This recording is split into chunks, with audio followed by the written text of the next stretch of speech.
Hey guys, this is AC Lockyer, and this is Building a Lifestyle Business presented by SoftWash Systems. And this is where we're profiling different companies that we have in the SoftWash Systems network of licensed affiliates. And this week, we're talking to Jonathan Liddle with Premier Exterior Cleaning. And so, Jonathan, tell us where you're at, especially for all of us, Yanks over here in the United States. We don't know the map there in Great Britain quite well. So tell us where you're at and just give us a little background on the company itself. Right. So we're based in the north of England, in York. So it's a real old medieval town. The Vikings were here many years ago. So, yeah, it's got a lot of history. So we're based here. We've been in the cleaning industry for 38 years. So did you say 38? 38 years. So I did start when I was one. No, so yes, I am that old, unfortunately. So 38 years we've been in the cleaning industry. Wow. But previous to that, my dad was in the cleaning industry. He was a window cleaner in the 1960s, up and down ladders with a little cloth. Right. He progressed to have an office cleaning company that went national. And to cut a long story short, him and his business partner bought the northern part of England, then eventually retired. So I'm a second generation cleaner. Well, that explains the 38 years. So basically you grew up in the cleaning business. Yeah, basically, yeah. Dad was in the cleaning industry, and I remember when I was about 4, he used to do a little village hall, and I used to do the bottom windows. And when I disappeared around the corner, he used to go and finish them off to undo the mess that I'd made. so yeah. Well, that's cool. Yeah. So when you think about that, there's usually some typical questions I ask, like, why did you want to get into the cleaning business? And why did you pick the cleaning business? Well, you were born into it, which is really pretty cool. And so this is what you've been doing all of your life.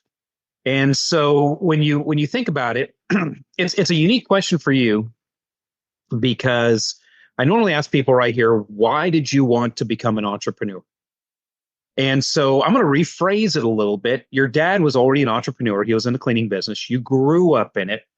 Why did you not resist becoming an entrepreneur? Why did you not go a different path? Well, when I was leaving school, obviously I wanted to do some voluntary missionary work, but I needed some money to support myself. So Dad suggested, why don't you start cleaning windows? Mm-hmm. So that's what happened. So knocked on next door's neighbours and said, can I clean your windows? So that started that. And that progressed to the whole street. I always remember my first wage was £21. Wow. So £7 went to mum and dad for board and lodging.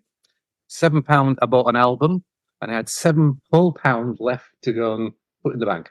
Okay. You said you went and bought an album. So I got to know now, because I'm a music guy. I got to know, was it Status Quo? Was it one of the famous British bands? Now, what band was it? What album did you buy? I'm embarrassed. It was a one-hit wonder. I don't think you guys will have heard it in the States. Climby Fisher? No. Love Changes Everything. They had one hit, and they had 2 albums. So I wasn't that cool. Sorry. Well, true confessions be had here. I'm an old musician from the day. I don't play nearly as much as I used to at all. But I was a bit of a metalhead. My favorite band is an English band called Whitesnake. And, David Coverdale, the singer for that, came out of Deep Purple. So, I love British rock and roll and, blues-based British rock and roll. But it's kind of embarrassing. The first record I ever bought with my own money was Culture Club. Boy, so, and then I was like, you're gonna laugh even more about it. I was like, boy, that girl singer in that band sure is kind of pretty. I didn't realize he was a guy.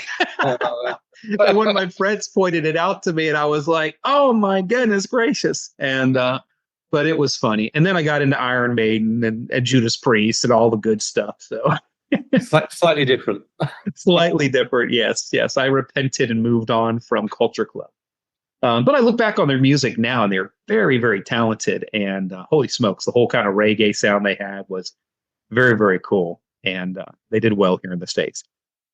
So you 21 bucks, $7 to your parents, or pounds, or what you guys call quid over there. We say bucks in the State, you guys say quid over there. But £7 to your parents for room and board, £7 for an album. And what was the third thing? £7 in the bank. But the next, so you put £7 in the bank for Yep. next and week, so I've still got the records. The next week obviously wasn't very good because I earned £1.85. Oh, you were £1 down. So over as it progressed, obviously I was walking around.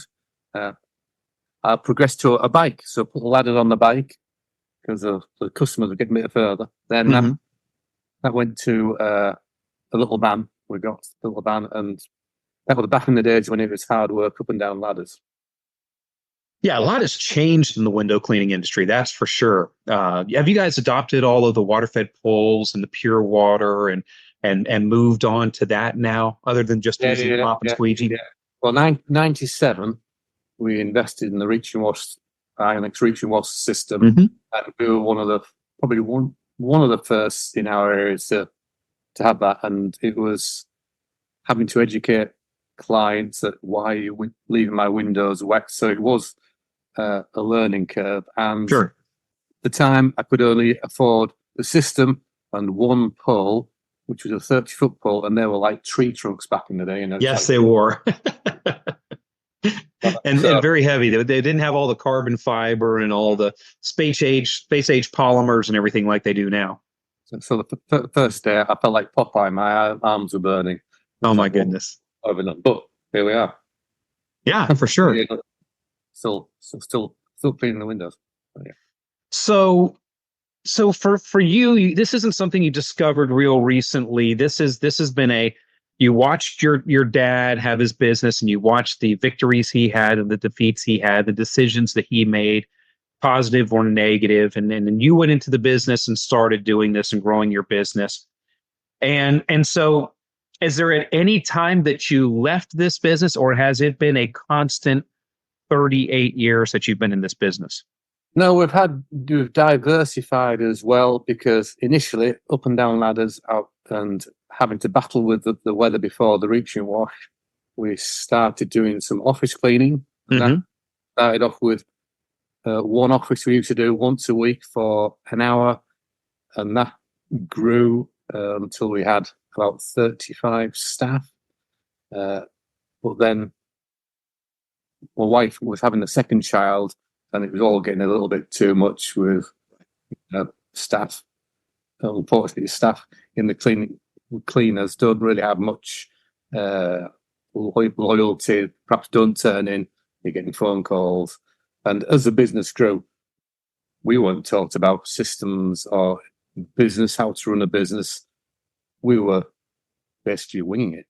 Right. Yeah. Do a good job. We didn't have a clue on processes. So we sold that and went back to concentrating on sort of window cleaning and exterior cleaning. So you mentioned the 10 house rules to owning a small business. And so that's part of the newsletter that we just released. And obviously you've had a chance to see that. And so one of the very, very first house rule is to build a lifestyle business. And so when you look at the thought of building a lifestyle business and your business being the vehicle to help you achieve your life's goals and dreams, what does building a lifestyle business mean to you? Elaborate on that point a little bit. Well, because initially, when it was the business, it was just me. So if I went on holiday, that's it. No way coming in. If anything happened to me, that will be it. So building that, the thoughts are that I'm not as important to the business as perhaps I used to be, so I can step back. So now we've got guys working for us. So if I go on holiday, business keeps going. Yeah. So stepping back, being able to step away from the business from time to time. what other things can your business help drive your lifestyle for? Let's dig in a little deeper here. Yeah, well, I can employ. We've got seven people now working for us. Some part time, some full time. Mhm. The whole family's involved in the business, so potentially they could take over, keep me in a nice care home, uh, look after you and all. Put you out to pasture, as we say it here in the States. That's right, and hopefully, sometimes because initially, as I say, business can overtake your life, and you're too integral to the business. Whereas, and it is hard sometimes to let go a little bit because it's your baby, and it is, Yeah. it is hard to let go. And I still have that problem because you like to be involved, and I do quite enjoy it. I do still have, I'm out there with the guys. I enjoy doing that. I can't see myself ever just not doing anything because I'll just Right. eat and get fat, basically. So I'm quite happy doing a bit of graft here and there with the boys. Yeah, so you mentioned a couple things in there, and I'm just going to dig in on those points and have you elaborate a little bit. So you mentioned you've got 7 team members now. Some of them are family. Seven. Sorry, 7. 7. Yeah, 7. Yeah. Yeah, 7. Yes, yeah. I thought you said 17. No. It was. I'm sorry. It was my American accent, but but you have 7 team members, and that's why I said 7 teams. So I get it. Right, Yeah, so 7 team members, and you mentioned that many of them are family members. So how many of your team members are family members right now? Right. So I've got my son who works for Mhm. us part time. He's got his own little business. My son-in-law who works part time for us. I've got my daughter and my wife who look after the sort of office side, the invoicing, wages, and their flexi time. I've got one lead tech and another guy, another tech, and there's me as well. I think that's really, really cool because, when you talk about building a lifestyle business, you're not only building your lifestyle, but you're helping to support the lifestyle of your family members. And you teasingly said, hopefully they can take over the business one day and put you in a home, and so that's called legacy. And so you're also building the business for legacy. So you have something to pass on. There's some people that will build a business to flip it and sell it, and there's some people that will build a business to keep it for legacy's sake and have the family work in it. So tell me a little bit more about that. What would be like your vision of that working out and that playing out for you? Well, ultimately, if it's a decent business, I'll have either the choice of if the family, the, my son and daughter, want to take over, there's that option. If not, we can sell it. Mm-hmm. And, Yeah, because after all, if you do decide to exit and the family's been working in it, yeah, you can decide to take a little portion of that money and bless them with it after the sale too, or help them start another business or something like that. yeah, so I've got 2 options there. So depending what everybody wants. And that's sometimes the key. It is depending on what everybody wants. Because if you go into my 10 house rules for a small business, when we're talking about building a lifestyle business, you do have to meet with your spouse or your partner or your family members or your team members and see how much they want to sacrifice, see how much they want to work, see how hard they want to work, how much stress they're willing to handle. And so building that lifestyle business has a lot to do with your tolerance for some of the things that come with those businesses. And so that's really important as well. So, yeah, so, you've been in the cleaning industry for 38 years. Your dad was in the cleaning industry. You've got your whole family wrapped up in this thing. You've been doing window cleaning and you've been doing office cleaning, and suddenly this soft washing thing comes up. And so what got you interested in soft washing and kind of specifically soft washing with SoftWash systems? Right. Well, my wife likes our property looking nice. So we've got paving slabs outside. Yes. So I used to go and pressure wash the paving slabs. And I was Hmm. looking at it thinking, yeah, look, that looks all right. But then 3 or 4 months later, I had to do it again. It's So I all thought, dirty again. Yeah. let me get a bigger, more powerful machine. So yeah, got a bigger, more powerful machine. Looked great, but then I was blasting all the motor joints out of it and Yeah. thinking, I can't be bothered having to rejoin all the paving slabs every 6 months. There must be a better way. There must be a better way. So Yes. 2000 and if I get these dates right, 2014, I went on a building course and I met our friend Darren Smith. Hmm. And we kept in touch over the years. Then I noticed Darren was getting into soft washing, so I thought, what's all this? So he introduced us to SoftWash systems. So we bought the Blend 2 module, and I thought, Hmm. I better check these guys out, make sure they know what they're talking about. So we were on holiday 2017. Yes. We were going to Disney. So I thought, right, we'll go and pay a visit. So we came and saw you guys. And Yeah, I should have dug up that picture because we took a picture in front of the office. You came by and visited with us, and that was really really cool. And so you're coming over to sniff us out and make sure that everything was on the up and up, and we weren't a bunch of con men or anything. And so you came by the office in the United States, which not every one of our UK companies have been able to do. And so, how did you like it? How did things look when you came over? well, as soon as I walked through the door, I thought, these guys know what they're talking about. Then we got chatting to you, your history. And what really sold it is when they said, oh, yeah, we should do Disney. So I thought, well, Yeah. if you're good enough for Disney, that's good enough for me. Yeah, and working for Disney is a privilege. Some people have issues or struggles working for Disney. We've had very very good luck, and been blessed by them. They pay us well, and we took about a decade hiatus because I got out of the cleaning industry for a while. But we just recently opened up just one branch, and the next time you come over, you'll be able to see it. So we have a model branch that you can walk into and see all the systems up on the walls and see how AC would do it following the model. And so that one branch, we've been kind of organically growing it and getting it going. And we've been invited to come back into Disney now. And we're getting ready to do some projects for them that we're working on pricing them right now. And everything looks very, very good. But we didn't actually reach out to them at all. They found us, which is pretty cool. And, so it just goes to show, if you build something, you build it right.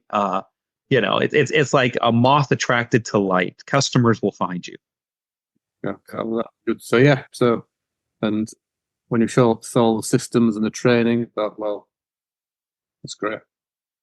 So when you look at you've come on board with SoftWash Systems, you just mentioned the systems and the training. So at SoftWash Systems, we have the 4 pillars, that support our roof, so to speak, that support our business. And the first one's equipment. The next one is chemicals. The third one is education. And the fourth one is support. Uh, if you wouldn't mind, kind of elaborate on those 4: equipment, chemicals, education, support. And what has been your experience as you've been now? We're looking at, if that was 2017, it's 18, 19, 20, 21, 22, 23, about 5-6 years now. Actually, 6 years plus now that you've been doing this with us. Tell us a little bit what your experience has been in those 4 pillars here at SoftWash Systems. Well, the training I had all the online training videos. So as soon as we got that, I was early morning looking at all the training, which is great. All the videos that you had going up from the authorized, not authorized, certified applicator, authorized. So all that training was, that was great with all the videos with you and the cat in the background. We call that my Matrix moment. They said, do you want us to edit that out? I said, no, leave it in there because I'll know if people have really watched the certified applicator if they tell me about the cat. So the support has been great because with the Facebook groups, there's you stick something on, you're usually getting a reply pretty fast. That's good. And having a network like the guys in the UK, we've got a network with guys here, so you can put any queries or questions on. If you've got any technical issue you're not too sure about, the guys are really good because they basically want to help one another out, which is a bit unusual in business because usually businesses want to try and put other businesses out of business. Right. But, so that was really good. The support, and we've have had a bit like our UK tribe time, which is quite good. Usually I used to get a kicking because I'm slightly lazy. We've been in the window cleaning industry here. It's a slightly different culture because most people get their windows cleaned on a monthly basis, where Right. I think in America could be every 6 months. So, you're lucky if they clean them every 3 years in America. It's unbelievable. Trying to talk people into cleaning their windows once a year is a struggle. But if you can get them twice a year, you're doing really good. So from my lazy point of view, I'm quite like next month I know how much revenue we're going to make in the window cleaning, and that's a recurring revenue business model. Yeah, nothing wrong with that. You're not lazy. Well, yeah, I know. So when we were looking at the sales, I was usually the dunce of the class. I knew what was coming. So Mark and Darren, we all needed sometimes to kick up the backside, and that's for sure. And so SoftWash Systems kind of gets that business in a box put together so that when you're ready to go into soft washing, did you really have to reinvent the wheel or come up with anything yourself? Did you have, how was onboarding a completely new service into your company with SoftWash Systems? Well, it's because we've already got quite a good customer base. It was like an add-on service. So as you were going to, by the way, now can do to this, and the benefits are it's going to last a lot longer than just pressure washing and things like that. So a lot of the stuff that's coming in now, we're not having to do too much hard work to get the revenues in because people already know us, and we've got all the videos. Now before we send the quote, we'll send a video saying, by the way, this is how this works. Look how good it is after we finish. That's great. So when you look over the years and you've added soft washing, little by little, it probably has gotten better and produced more revenues from year to year. How did the addition of soft washing impact your business revenue wise as a percentage? Did it grow at 10%, 20%, 30%? What would you say? A lot. Might have even doubled it. How was that? Yeah. Over there. Although it's not as regular, but the money you do make is a lot more than you would doing the window cleaning. Sure. So, because window cleaning, they kind of think you're doing it every month. They figure you're making up on frequency, and they really push down the prices. But as you mentioned, the soft washing is a higher ticket. Yeah, I mean, if you talked to me 38 years ago to where we are now, I would have said, yeah, you're having a pipe dream. So well, it has transformed our business, and I quite enjoy it because when you're doing driveways, I think it's slightly easier than window cleaning. It is easier, and I tell people that necessity is not the mother of invention. That's the saying. Necessity is the mother of invention. I say laziness is the mother of invention because I started out by buying a pressure washer. And when I bought that pressure washer, my dad blessed me with $1,000 pickup truck when I started my business and a $500 pressure washer from a wholesale club here in the States called Sam's. And so that's what I started with. And pressure washing, especially like pressure washing a driveway, or like your case, you were talking about paving stones, it takes forever. And with soft washing, it was so much lower impact, went so much quicker. You didn't have the noise of the engine, and it does. It just goes so much quicker and then lasts so much longer. What's surprising is that I know that the UK has a much stronger window cleaning culture than the United States does.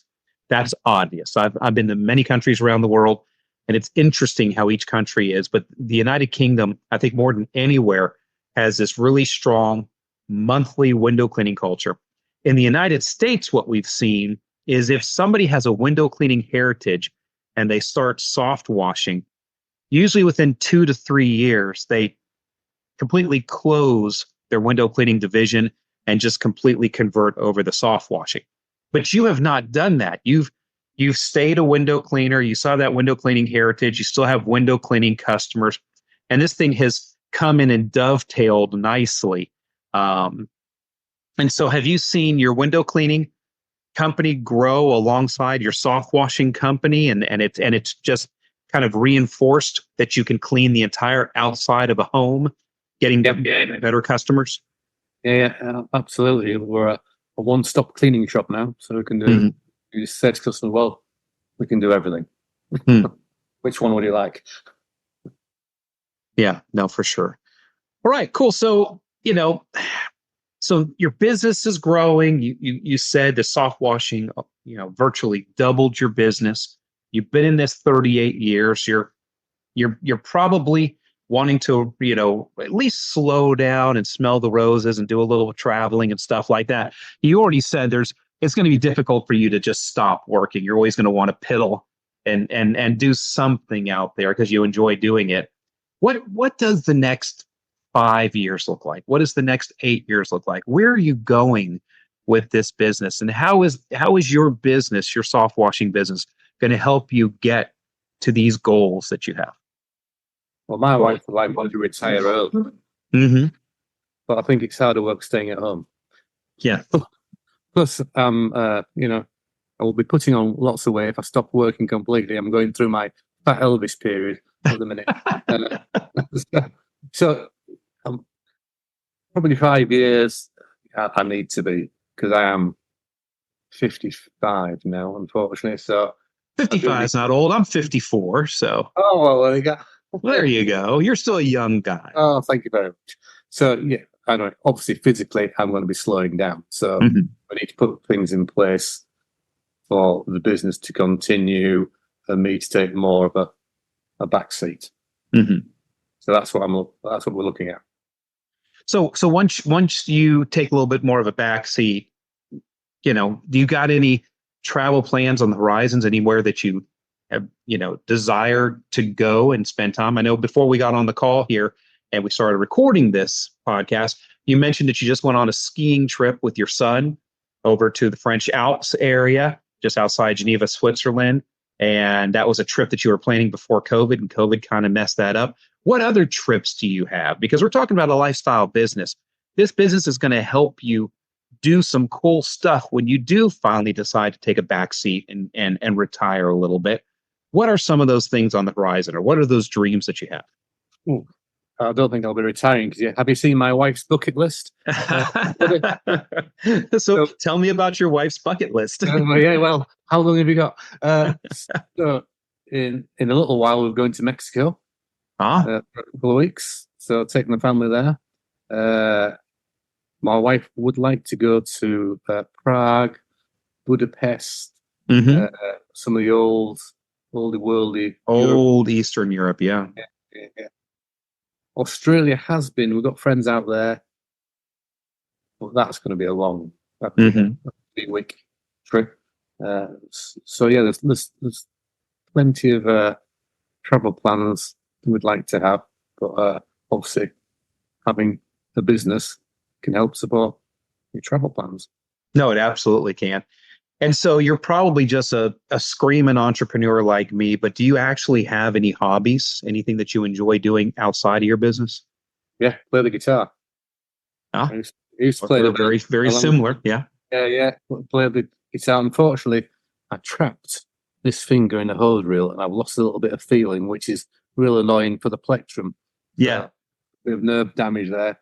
And I'm slightly deaf in one ear because I used to practice in a little shed with some guys, and I used to stand next to the speaker. Right next to the amps, yes. Because it was so tight. So I am slightly a little bit deaf in one ear. But yeah, I was I was into my, rock as well.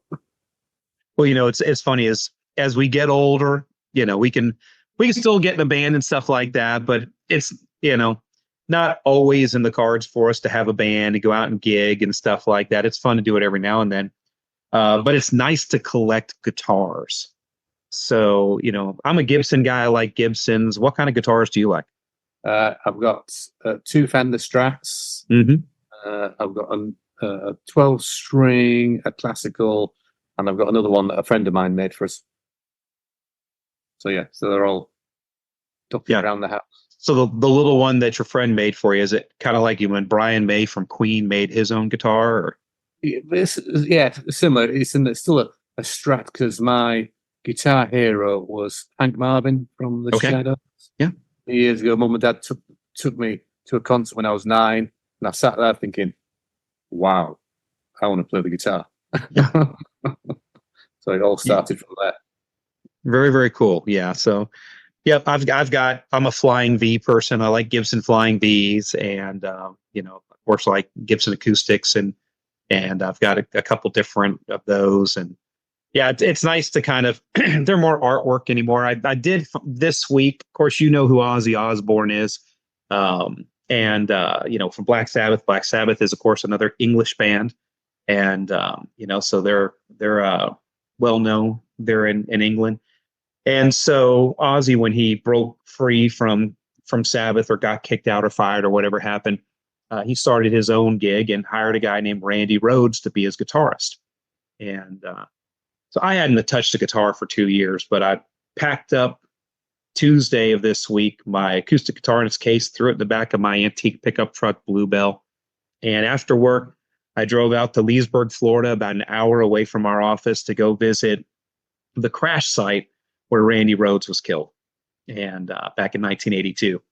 And so, you break out the guitar and you play a few songs and you realize you don't have any calluses on your fingers anymore. And